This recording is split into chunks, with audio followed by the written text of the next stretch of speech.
Praise God! Purihin ang Amen. pangalan ng Hallelujah. Panginoon. Tunay ngang napakabuti ng ating Diyos at siya ang Yes. dahilan kung bakit tayo ay nagdiriwang sa araw na ito. Kaya kami po ni Pastora Michelle ay bumabati ng Happy anniversary, Rhythms of Grace Fellowship.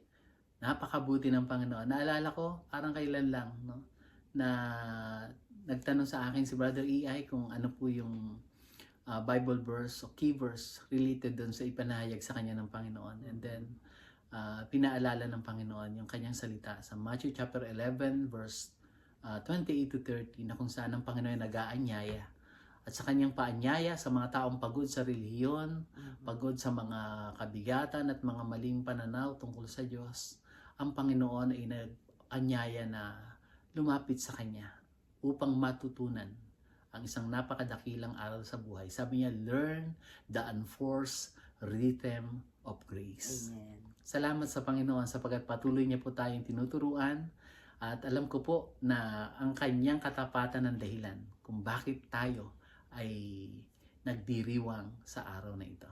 Amen. Congratulations sa Brother EI and syempre kay Faith at sa kanilang buong sambahayan, sa kanilang pamilya. Nakakatuwa ang ginagawa ng Diyos. Ayan. Talagang nakikita namin kung gaano kayaman yung grasya ng Panginoon na ibinigay niya, inilagay niya sa buhay ng bawat miyembro ng inyong pamilya. At napakagandang makita na itong grasya na to ay ginagamit po natin para patuloy na maipakilala ang Panginoong Jesus, no? Even sa online platform. At alam naman natin ang Panginoon na hindi siya humihinto, no? Ang kanyang ginagawa, it's always progressing, nagpo-progress siya at alam natin na siguro from online eventually, no, yung magiging mas maliwanag yung ipinakita na ng Panginoon na vision sa inyo. So lahat kami ni Pastor Noel ay kaisa ninyo sa pananalangin para dito. Nandito kami para sumuporta sa inyo sa abot ng aming makakaya.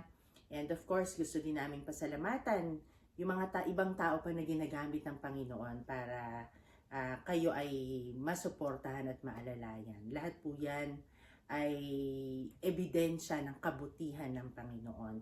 At huwag po tayong huminto kasi alam niyo minsan sa pagsisimula talaga parang akala natin wala, sa pagsisimula parang akala natin walang nangyayari. Pero alam niyo let's just be faithful dun sa ipinaunawa ng Panginoon. Maging faithful lang tayo sa paghakbang at alam mo ang Panginoon on His part, hindi natin matatawaran. Meron siyang ginagawa. His ways are mysterious, higher than our ways. Kaya alam natin na hindi matatawaran yung pwedeng gawin ng Panginoon sa mga maliliit na hakbang na ating pinasisimulan. Amen.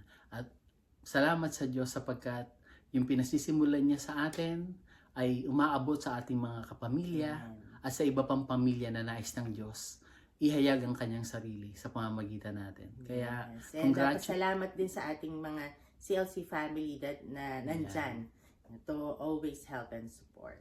Kaya muli binabati po namin kayo. Happy anniversary, Rhythm of Grace Fellowship. God bless you all and we miss you. Yes.